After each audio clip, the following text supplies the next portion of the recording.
सत्संग को विराम देने से पहले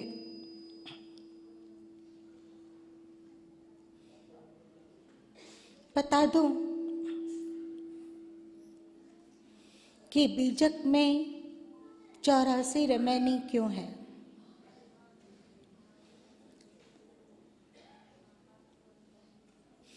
चौरासी लाख प्रकार की योनियां मानी जाती है।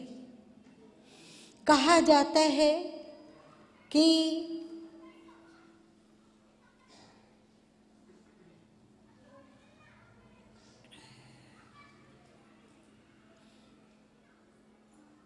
मानव तन में यदि विकारों पर विजय प्राप्त न किया जा पाए, यदि संसार के आकर्षण पर विजय प्राप्त न किया जा सके, यदि भौतिक आसक्ति की बेड़ियों को छिन्न न किया जा सके, तो जीवात्मा आवागमन में भटकने लग जाती है। मानव तन में किए हुए कर्मों का फल भोगने के लिए उसे 84 लाख प्रकार की योनियों में भटकना पड़ता है। बीजक रमैनी में वह शक्ति है, वह क्षमता है जो एक एक योनियों के भटकन पर भारी है। मतलब यदि 84 रमैनियों में फैले हुए ज्ञान मुक्ताओं को आप समेट कर हृदयस्थ कर पाते हो,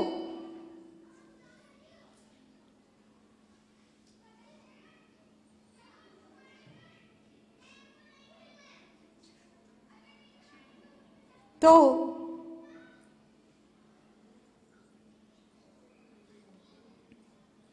आप गा सकोगे, मिल गए राम पा लिया त्राण। 84 रमैनियों में वह अद्भुत क्षमता है, वह ज्ञान बिखेरा हुआ है कि उस ज्ञान को आप अपने भीतर धारण कर पाओ तो आप भी गा सकोगे, आज मेरे घर आए भगवान।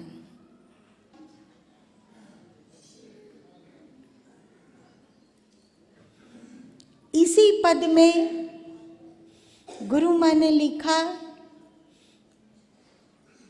मिल गए राम पा लिया त्राण।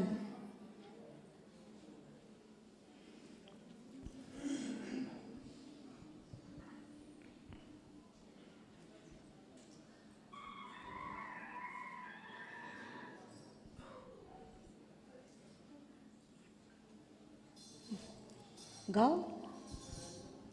आज मेरे घर आए भगवान, आज मेरे घर आए भगवान।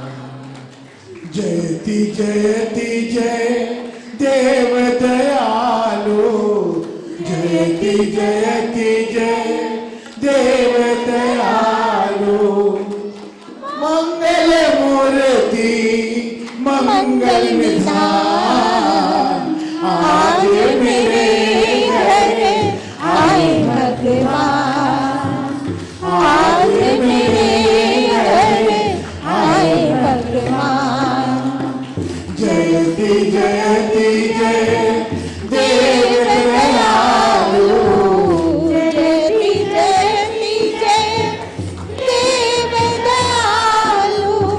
मंगल मूर्ति मंगल निधान, आज मेरे घर आए भगवान, आज मेरे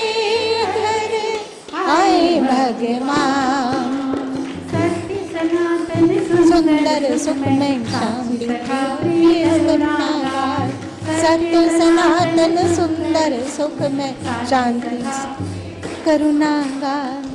अतुल अनंत अनादि अगोचर, अतुल अनंत अनादि अगोचर, प्रगटे पावन पुरुष पुराण। आज मेरे घर आए भगवान। आज मेरे घर आए भगवान। निर्गुण सगुण परात्पर ब्रह्म भव भय भंजन शांताकार। निर्गुण सगुण परात्पर ब्रह्म भव भय भंजन शांताकार। रोग शोक संताप पाप सब, रोग शोक संताप पाप सब, मिटे पापत पंकज निर्वाण। आज मेरे घर आए भगवान। आज मेरे घर आए भगवान। मुदित कंपित हर्ष ततंबित प्रिय कुनिहार हुए हैं प्राण। मुदित कंपित हर्ष ततंबित प्रिय कुनिहार हुए हैं प्राण।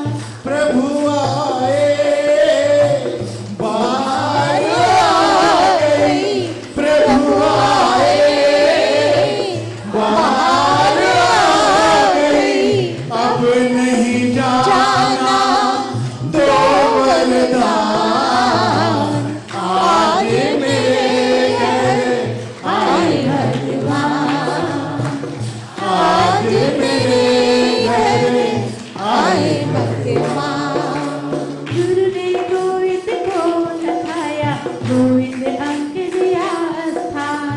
गुरु ने गोविंद को लखाया, गोविंद अंक दिया स्थान। ज्ञान और कुछ ना सुहाए, ज्ञान और कुछ ना सुहाए। मिल गए राम पाया राम। आज मेरे घर आए भगवान। आज मेरे घर आए भगवान। जयति जयति जय देव दयालु। जयति जयति जय देव दयालु। मंगल मूर्ति मंगल निधान। आज मेरे घर आए भगवान। आज मेरे घर आए भगवान। आए भगवान। आए भगवान। आज मेरे घर आए भगवान। आए भगवान। आए भगवान। आज मेरे घर आए भगवान। मेरे भगवान। मेरे भगवान। आज मेरे घर आए भगवान। मेरे भगवान। मेरे भगवान। आज मेरे घर आए भगवान। आज मेरे घर आए भगवान। आज मेरे घर आए भगवान।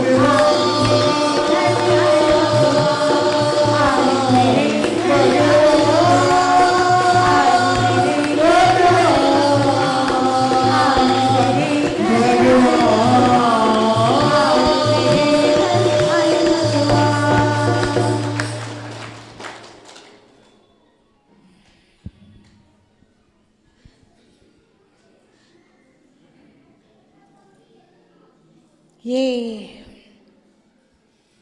84 रमैनियों में परोसे हुए ज्ञान का चमत्कार है। 115 शब्द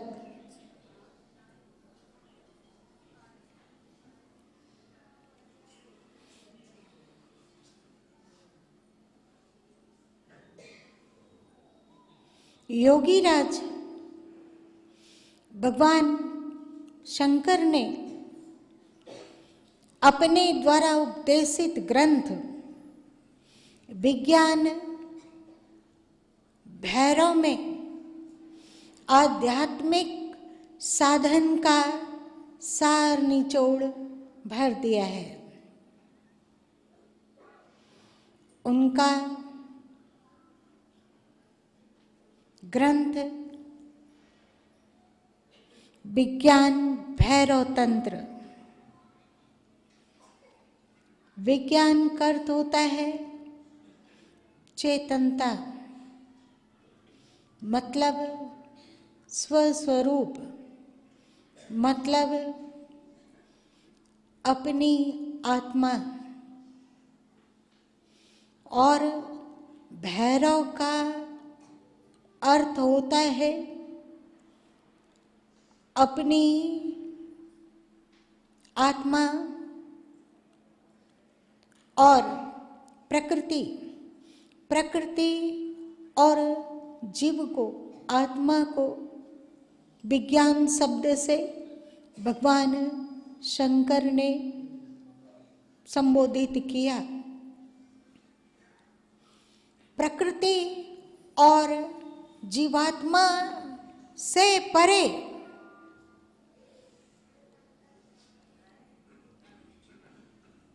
प्रकृति और जीवात्मा से परे गीता में श्री कृष्ण 15वें अध्याय में कहते हैं प्रकृति पुरुष और पुरुषोत्तम।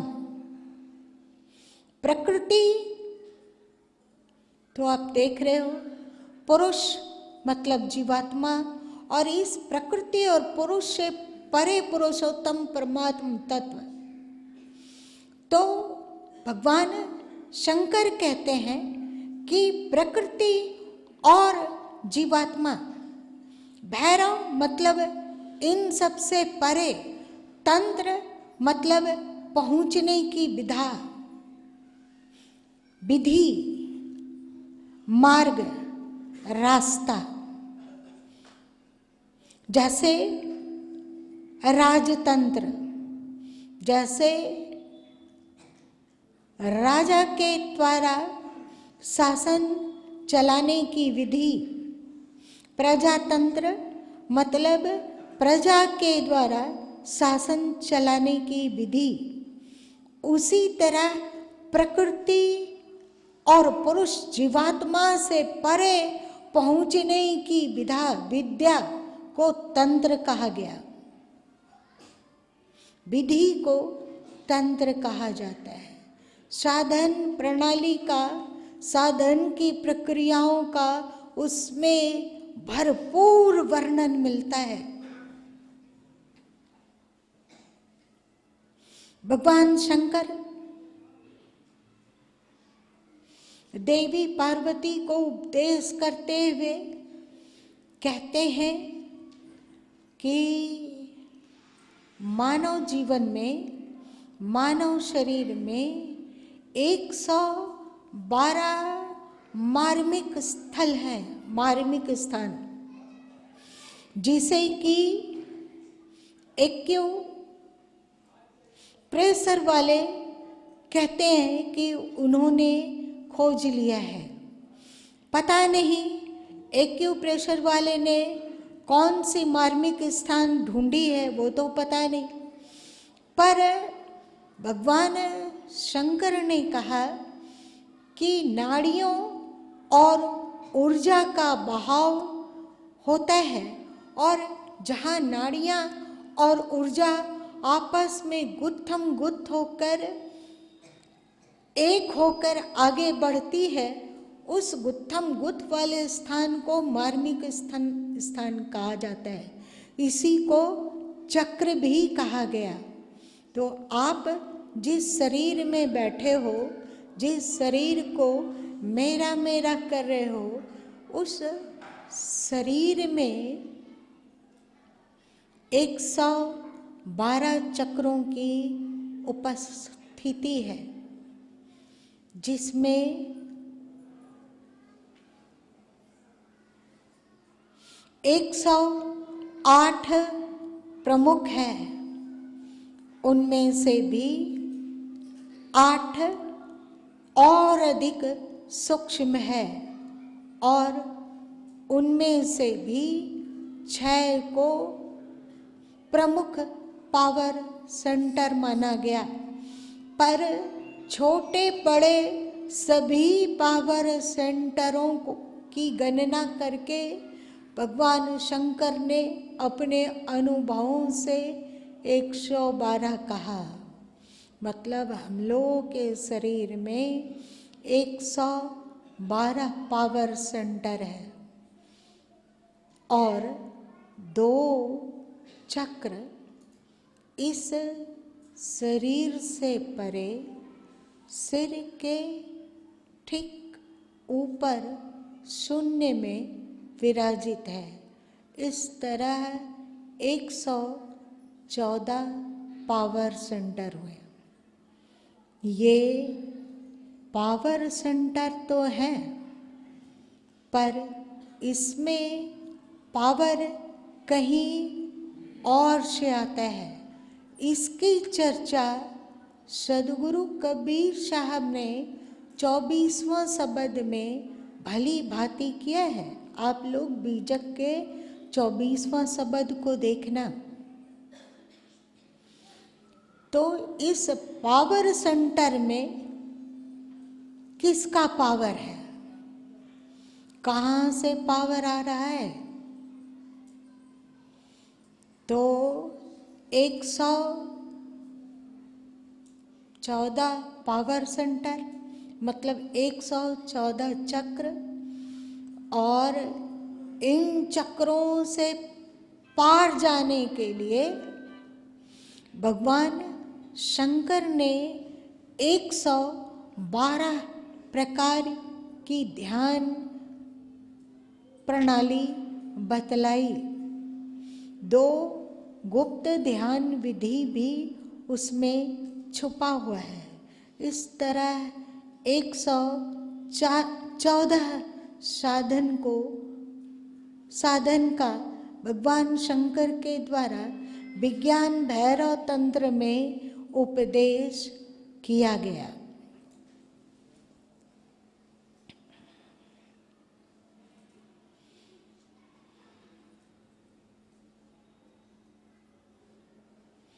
एक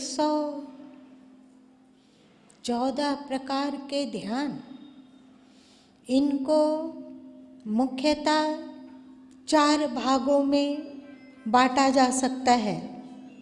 ये समस्त ध्यान प्रणाली को 114 ध्यान प्रणाली को समेट कर 4 प्रकार में अनुसूचित किया जा सकता है। पहला है आँखों के द्वारा ध्यान, दूसरा है श्रवण के द्वारा ध्यान मतलब दृष्टि से ध्यान, श्रवण से ध्यान, तीसरा है श्वासों से ध्यान और चौथा है मन की सोच को,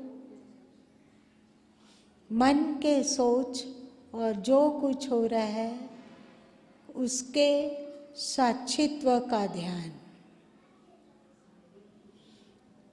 दृष्टि से ध्यान, श्रवण से ध्यान, श्वासों से ध्यान और साक्षित्व से ध्यान।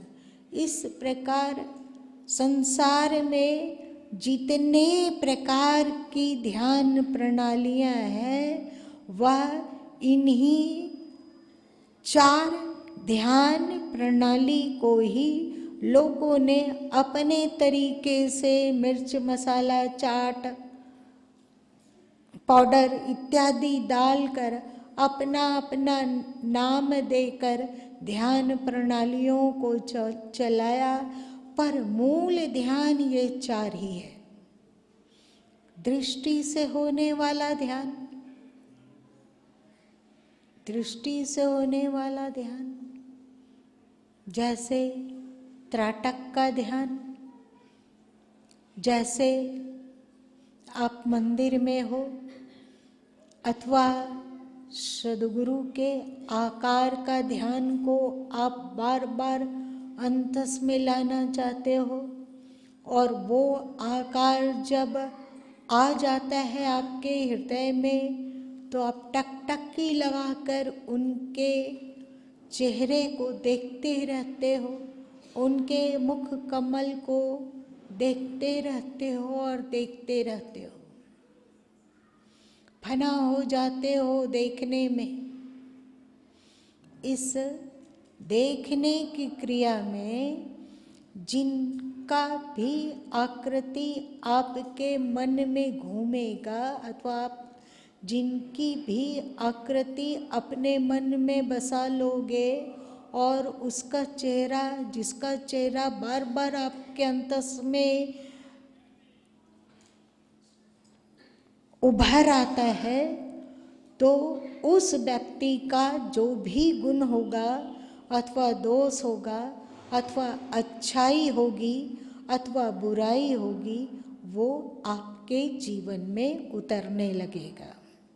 इसलिए कहा जाता है, गुरु कीजिए जान के और पानी पीजिए छान के।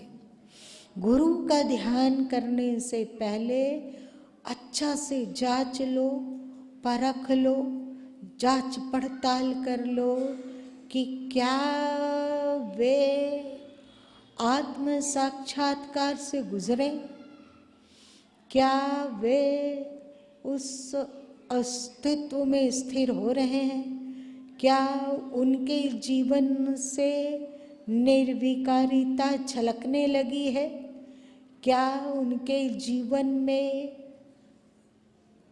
समता की सुगंध का सौरभ फैल रहा है, क्या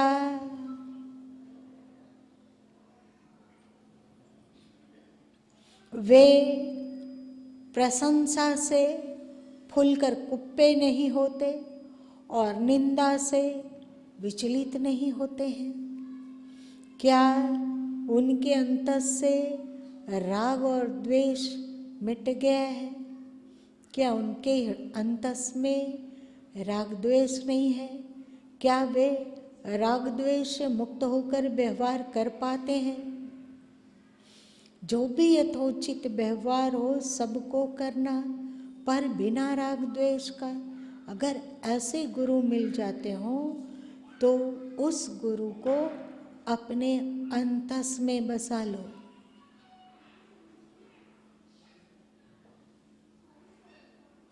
ध्यान मूलम गुरु मूर्ति, ऐसे गुरु ही गुरु हैं।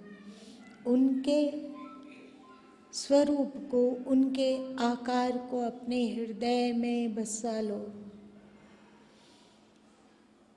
और इस भावना से प्रार्थना करो, हे प्रभु, हे सद्गुरु, त्वमेव माता च पिता त्वमेव, त्वमेव बन्धुश्च सखा त्वमेव, त्वमेव विद्या द्रविणं त्वमेव, त्वमेव सर्वं मम देव देव।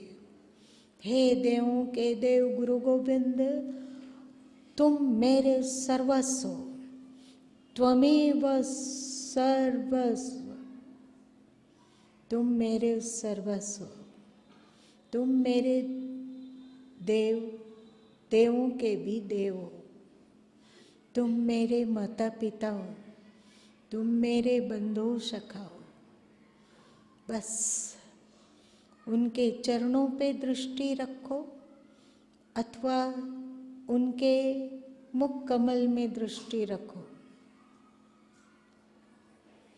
काया पलट हो जाएगा। ये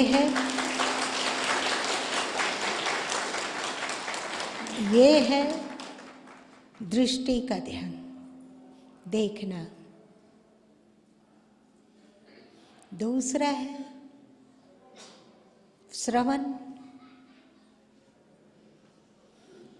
जो भी वातावरण में शब्द गूंज रहा हो, उन मोटे शब्दों को सुनते हुए महीन से महीन शब्दों की खोज करो कि बाहर वातावरण में कौन सा सूक्ष्म से सूक्ष्म, महीन से महीन ध्वनि हो रही है।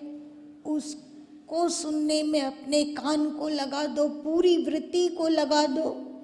ऐसा लगे कि तुम्हारा अस्तित्व ही कान बन गया है, बस सुनना है और सुनना है।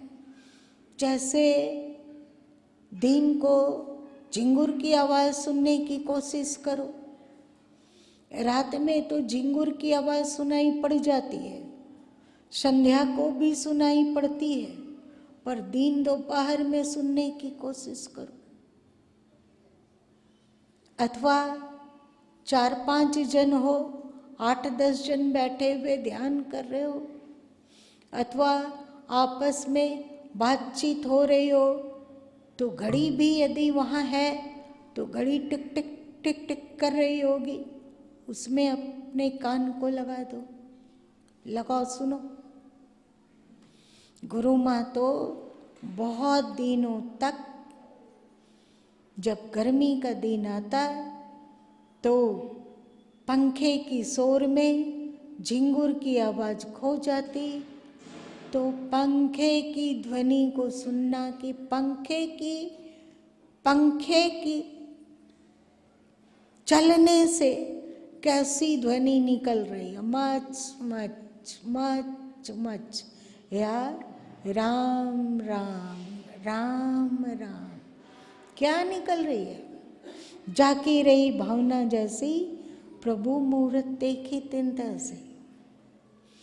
कहीं दूर कोयल ने कूक दिया, सुनो उस धुन को, उस कुक में क्या सुनाई पड़ रहा है, क्या है।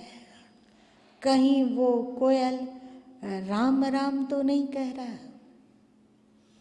नदी के किनारे हो तो कल कल करती बहती नदी,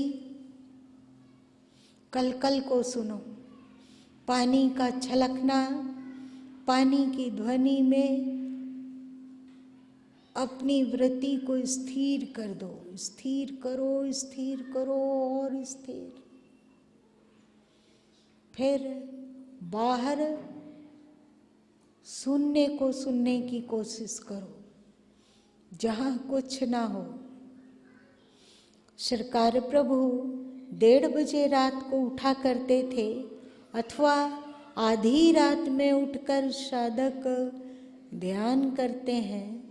इसके पीछे उद्देश्य यही है कि उस समय कोई शोर नहीं है, कोई गाड़ी नहीं गुजर रही, कुछ भी तरह की ध्वनि नहीं है। उस सुनने में उतरो और कोशिश करो कि सबसे सूक्ष्माति सूक्ष्म ध्वनि क्या है।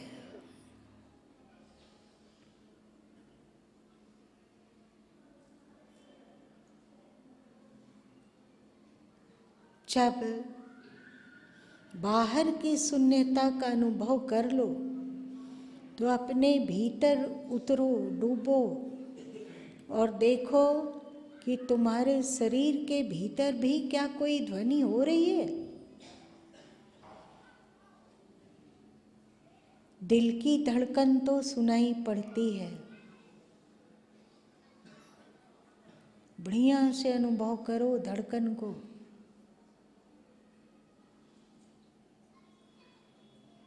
फिर रक्त संचालन की ध्वनि को सुनने की कोशिश करो।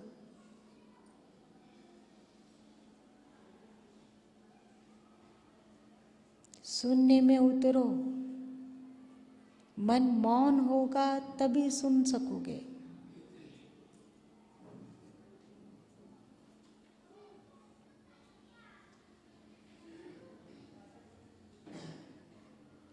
अंदर की ध्वनि सुनने के फिराक में श्वास बिल्कुल सूक्ष्माति सूक्ष्म हो जाता है और अंदर से अनहद इत्यादि प्रकट होने लग जाते हैं। नफीरे, मृदंग इत्यादि की ताल सुनाई पड़ने लग जाती है।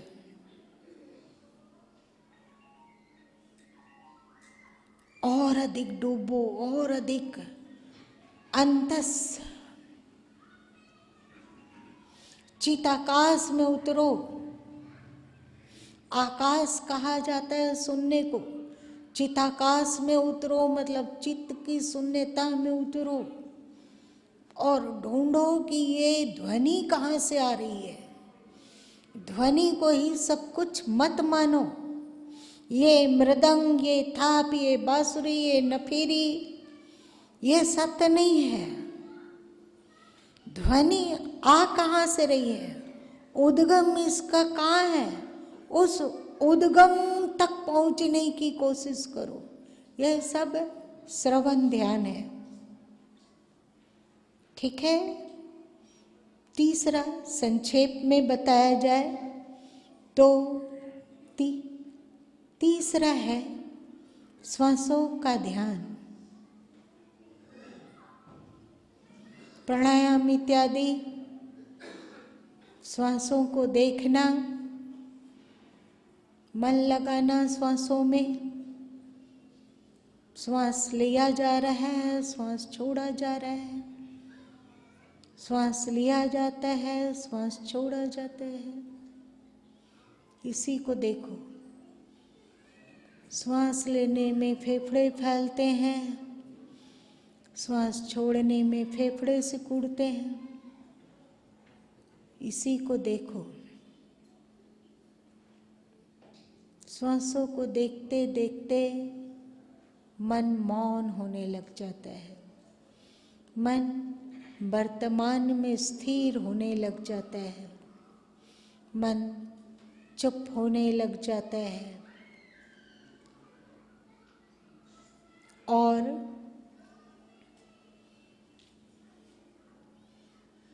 जब साधक मन से परे होता है तब चौथा ध्यान आता है, जिसको साक्षित्व का ध्यान कहते हैं अथवा 10वें द्वार का ध्यान कहते हैं। सदगुरु कबीर साहब 34 में कहते हैं, 10वें द्वारे लावे तारी, तब दयाल का दर्शन पावे। 10वें द्वार तारी लावे, तब दयाल का दर्शन पावे। 10वें द्वार में ध्यान लगाने पर वो उस दयालु, उस परम सत्ता को प्राप्त हो जाता है।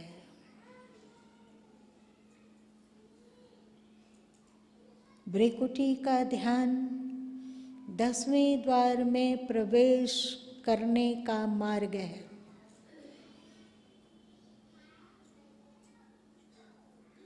भ्रिकुटी में क्या दिख रहा है? कोशिश करो भ्रिकुटी के सीध में देखने का।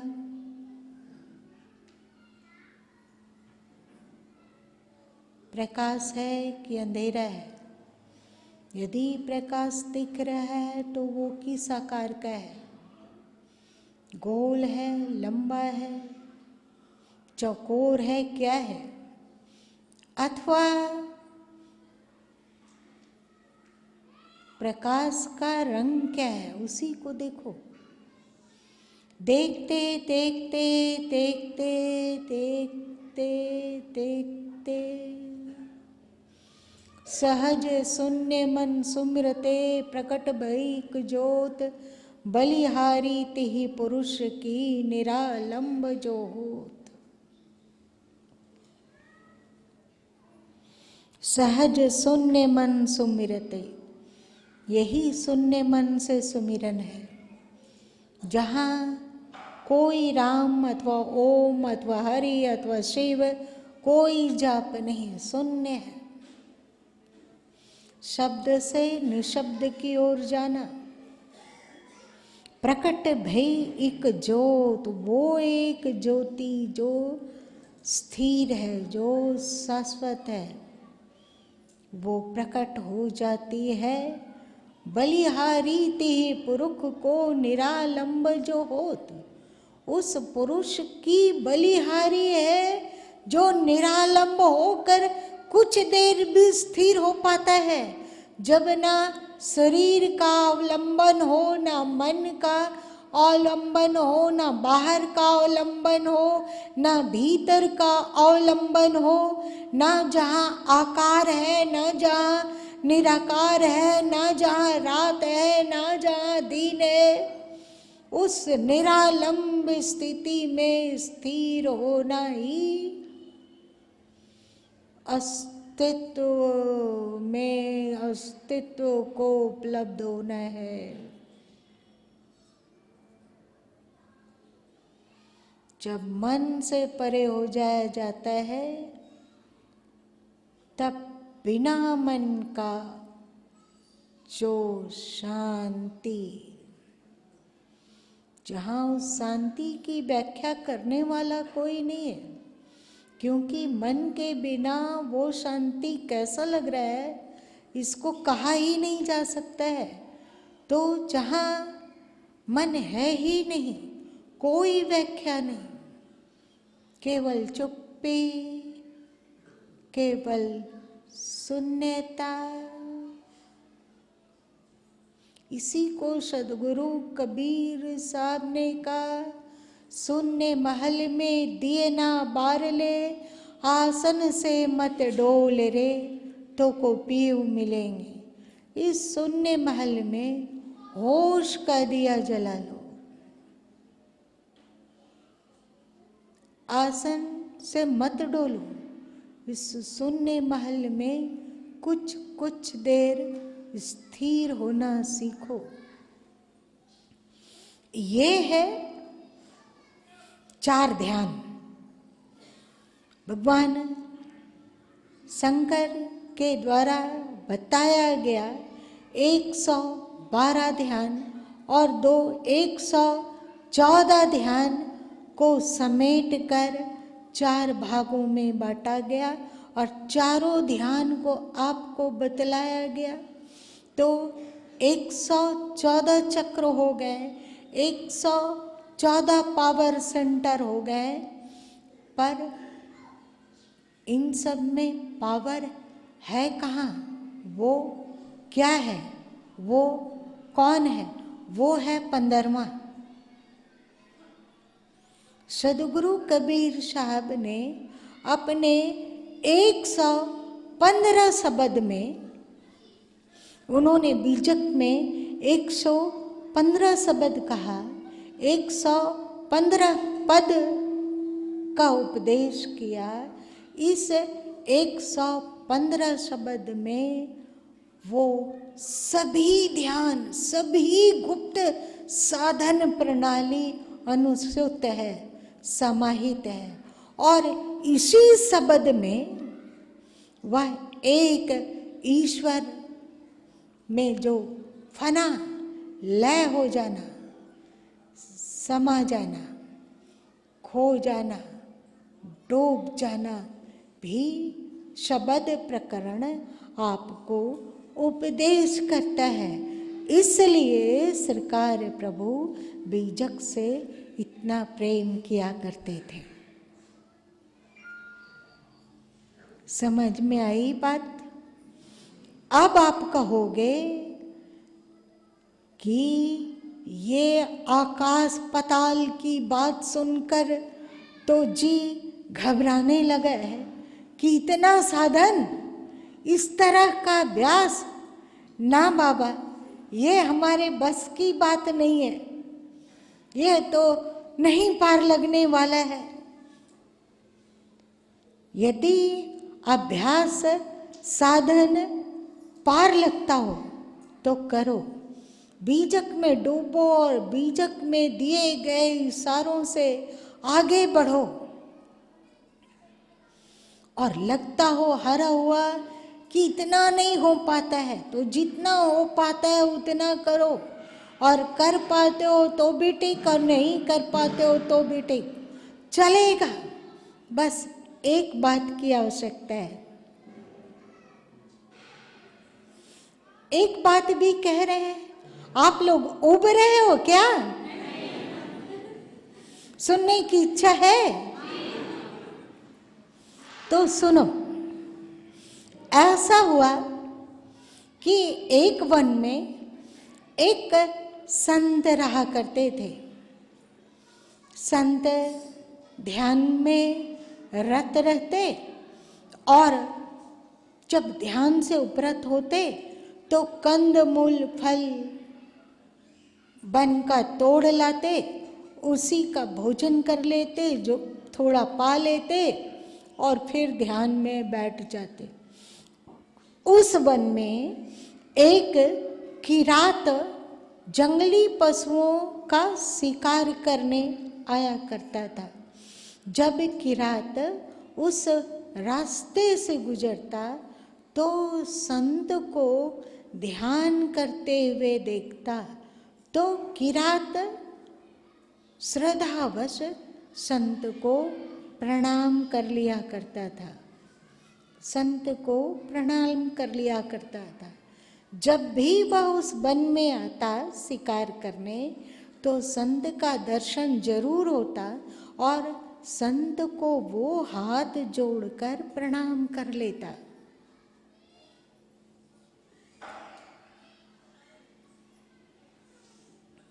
एक दिन इस तरह महीनों बीत गए। एक दिन जब किरात उस रास्ते से गुजरा और संत को प्रणाम करने के लिए हाथ जोड़ ही रहा था कि देखा कि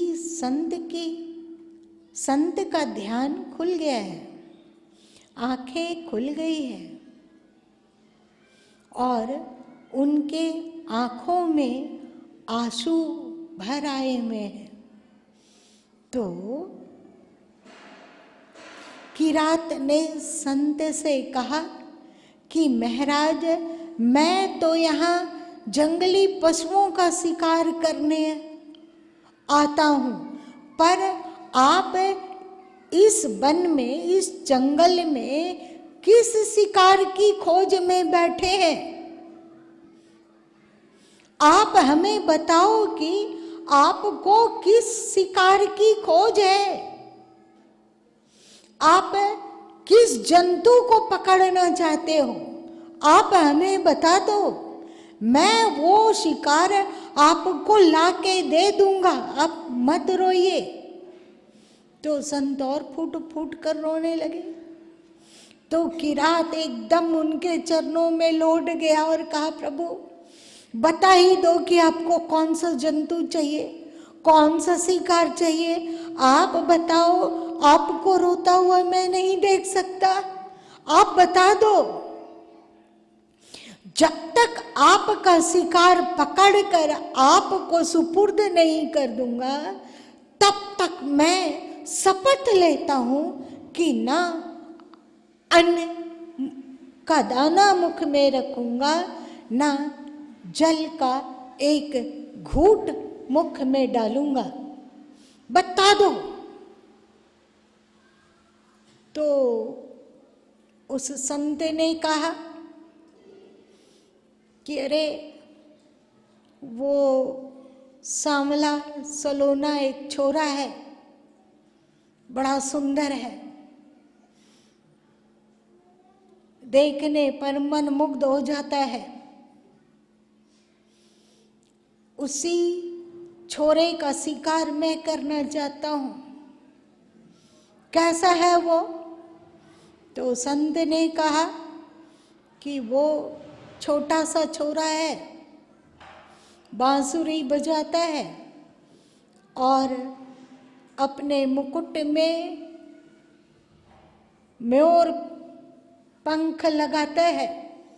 उसी की तलाश में मैं वन में भटक रहा हूं, ध्यान कर रहा हूं, योग कर रहा हूं, साधन कर रहा हूं, पर वो मिलता नहीं।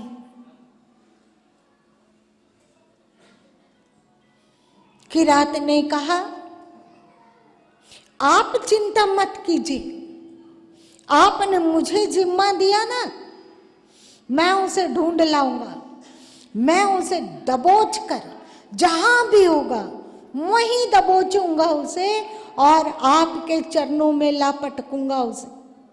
बहुत सताया उस शिकार ने आपको, मैं ढूंढ कर लाऊंगा आपके शिकार को। किरात यह कहकर दनदनाता हुआ चला, पेड़ पर बैठा, उचक उचक कर देखा कि कहीं उस ओर से तो शिकार नहीं आ रहा है, कहीं उस ओर से तो शिकार नहीं आ रहा है। दिन बीता, रात बीती, भूख से व्याकुल किरात, पर उसने कहा ना ना, मैंने संत जी से प्रतिज्ञा की है कि बिना शिकार को उनके चरणों में डाले अन्न और जल नहीं लूंगा, तो अन्न जल नहीं लेना। रात भर आंखें गड़ा गड़ा की कि किसी पशु की, किसी जंतु की आंखें चमकती तो वह दौड़ के जाता और देखता कि कहीं वही तो नहीं है। दूसरा दिन भी आया, सुबह हुआ, दोपहर हुआ, शाम हुई, रात्रि ने डेरा डाल दिया, पर शिकार नहीं मिला। तीसरा दिन भी सुबह हुआ, दोपहर, शाम, रात आ गई, पर शिकार नहीं आया।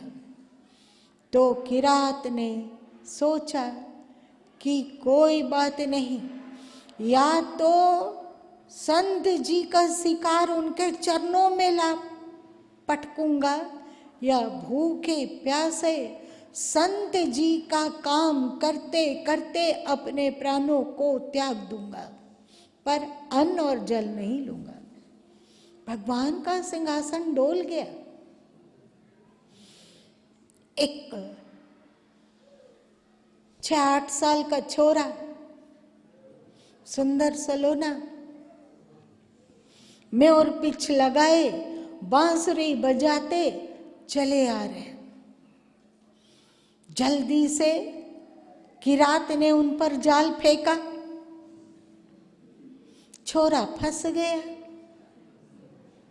किरात पेड़ से नीचे कूदा, छोरा को देखा, ध्यान से देखा, तो कहने लगा कि एक तो तू 3 दिन तक भूखे प्यासे हमें मारा है, और आज आया तो हम पर जादू चलाने लगा,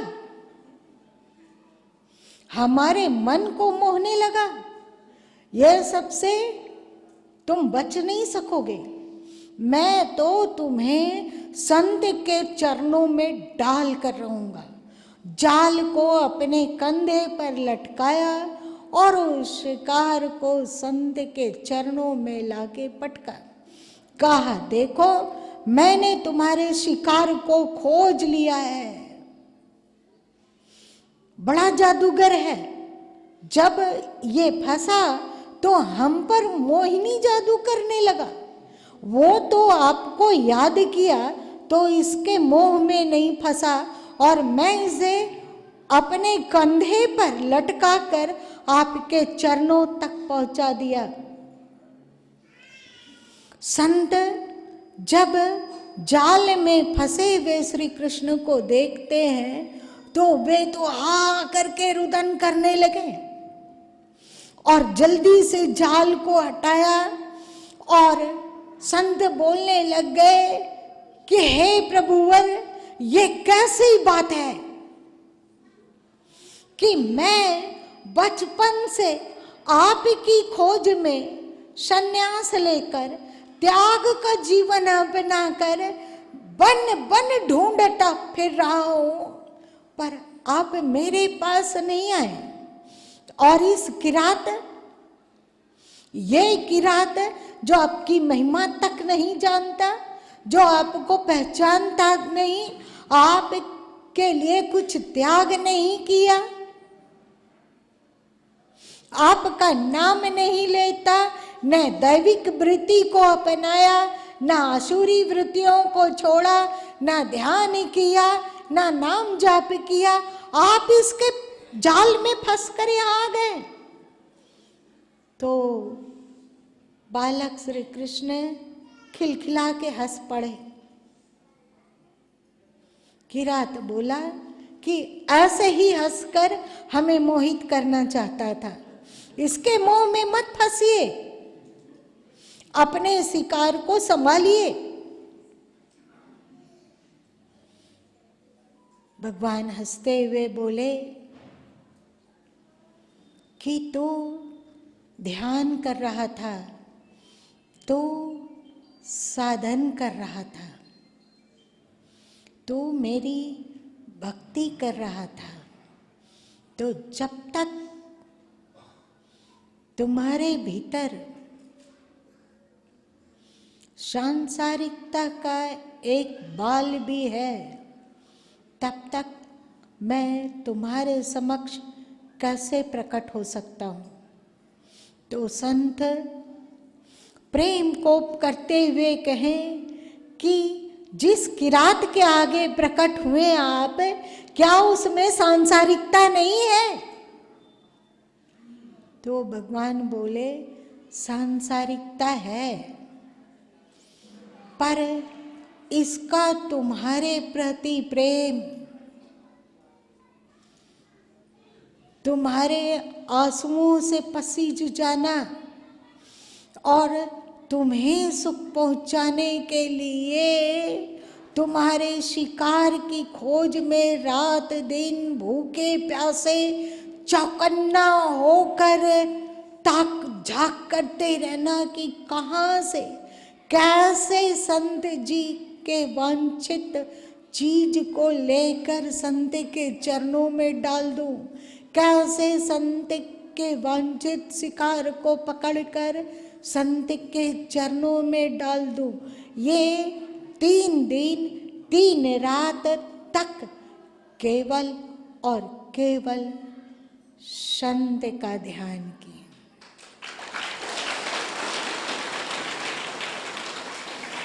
और मैं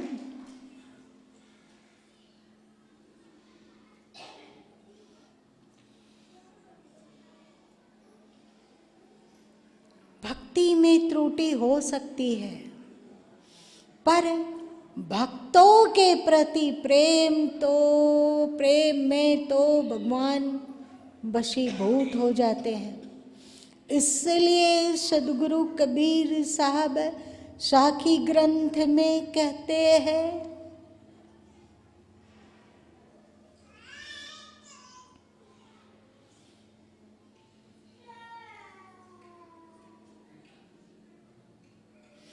मत हरि से हेत कर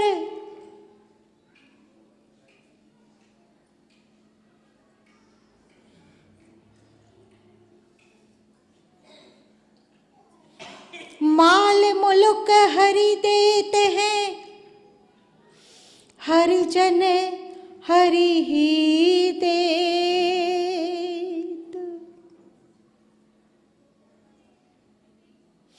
मत हरि से हेत कर हरिजन से हेत। माल मुल्क हरि देते हैं, हरिजन हरि ही देत। परमात्मा से प्रेम करोगे तो वे मात्र 1-2 छोटी बड़ी इच्छाओं की पूर्ति कर सकते हैं, पर जब हरिजन से, सच्चे सद्गुरु से, सच्चे संत से प्रेम करोगे तो वे तो हरि को ही आपको दे देंगे।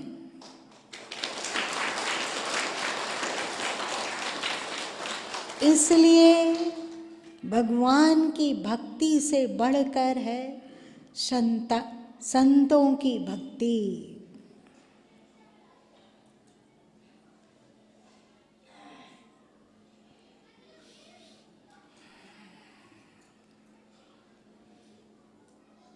आपने सुना कि माल मुल्क हरि देत है, वो रुपया पैसा भगवान दे सकेंगे? तो इस पर भी एक कथा याद आ रही है कि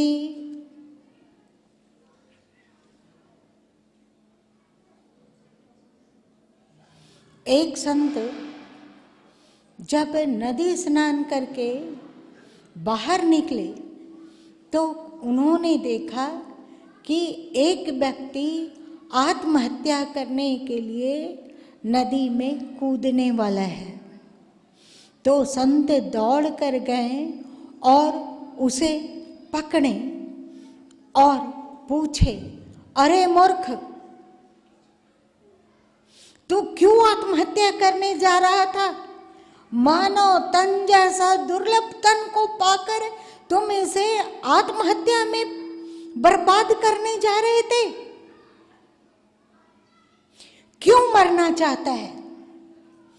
तो व्यक्ति ने कहा कि मैं इस नगर का सेठ हूं, व्यापार में बहुत घाटा लग गया है, महाजन को बहुत देनदारी है, मेरा सिर चकरा रहा है कि कैसे क्या करूं, अब जीने का कोई औचित्य नहीं, इसलिए मरना चाहता हूं।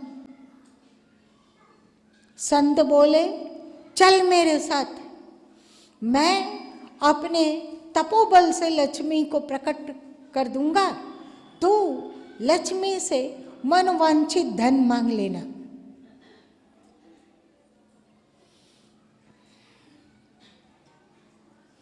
व्यक्ति खुश हुआ, संत के साथ साथ उनके झोपड़े में पहुंचा।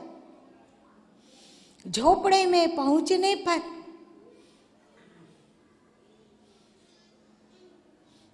संत ने लक्ष्मी का आवाहन किया।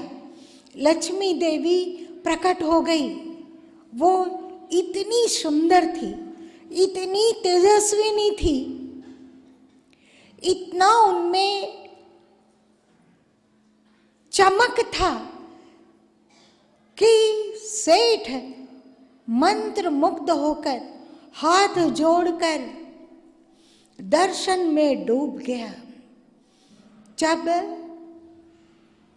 उनके सुंदर चरणों पर उनकी दृष्टि पड़ी तो उन्होंने देखा कि बहुत सारे कीचड़ से मां के पैर रंगे हुए हैं।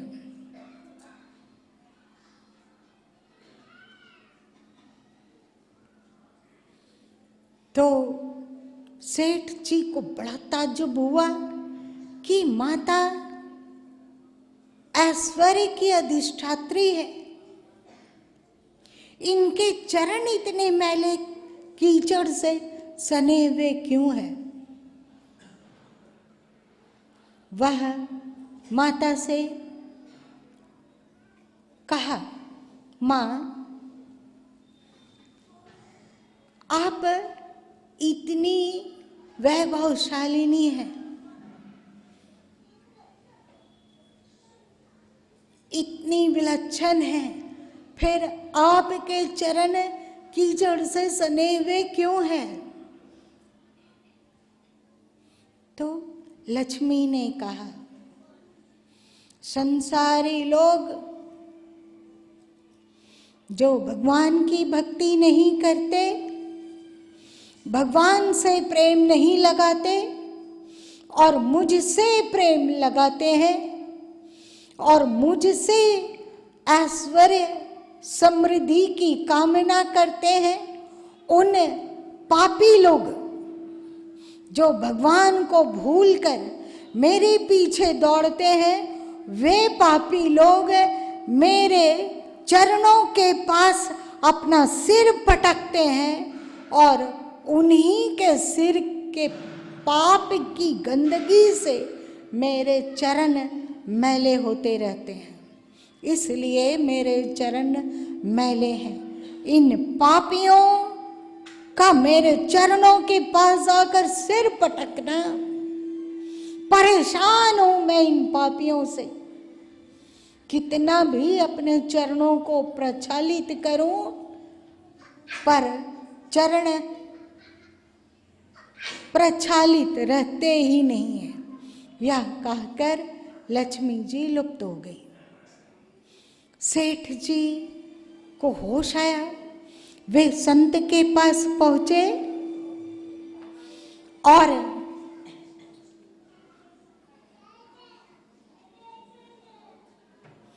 कहने लगे कि बड़ी भूल हो गई, आपके तपोबल से माता प्रकट तो हुई, पर मैं एक बेगानी बात में उलझ गया और उसी में मेरा समय समाप्त हो गया। एक बार मां को प्रकट कर दो, मैं बहुत परेशान हूं। संत ने कहा कि चिंता मत करो, मैं पुनः मां को आवाहन करता हूं। संत के आवाहन पर फिर मां लक्ष्मी प्रकट हुई। इस बार बड़ी तेजस्विनी थी वे, उनके चरण भी चमक रहे थे। उनके नखों से तो ऐसा लग रहा था जैसे ज्योति प्रस्फुटित हो। सेठ जी गदगद हुआ कि मां के चरण पावन हो गए। जब मुख कमल पर अपनी नजर डाला तो देखता है कि मां के ललाट पर धूली लगी हुई है, धूल से धूसरित है ललाट। फिर सेठ को उत्सुकता हुई, पूछने लगा सेठ, माता आपके चरण इतने चमक रहे हैं, फिर आपका ललाट इस तरह धूल से धूसरित कैसे है? तो माता लक्ष्मी ने कहा कि जो भगवान की भक्ति करते हैं और जो भगवान से मुझे नहीं मांगते, प्रत्युत भगवान से भगवान को ही मांगते हैं, ऐसे भक्त, ऐसे संतों के चरण में मैं अपना सिर रगड़ती हूँ, जिससे मेरे सिर पवित्र हो जाते हैं। तो इस दृष्टांत से यह सिद्ध हुआ कि माल मुल्क भी हरिजन के पास है और हरि भी हरिजन के पास है।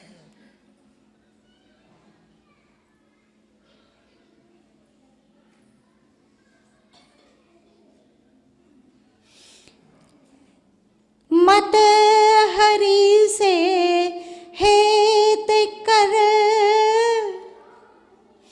कर हरिजन से,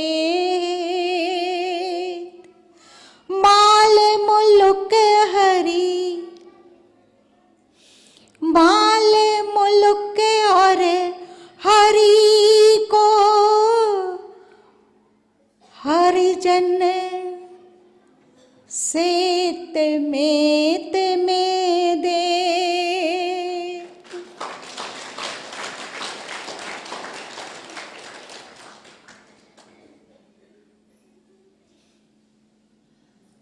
इसलिए चाहे ईश्वर की कामना हो, चाहे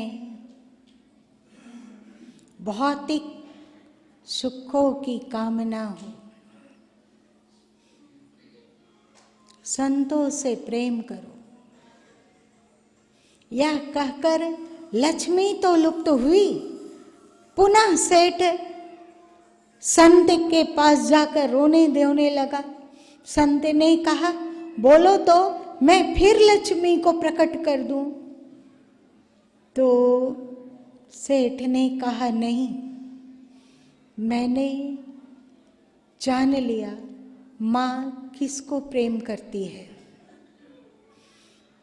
जो हरिजन से प्रेम करता है, जो संतों से प्रेम करता है, जो भक्तों से प्रेम करता है, उससे माँ लक्ष्मी भी राजी होती है और उससे परमात्मा भी राजी होते हैं।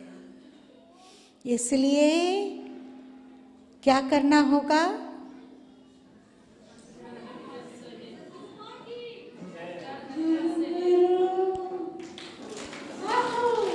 गुरु गुरु भजो चले आएंगे गोविंद।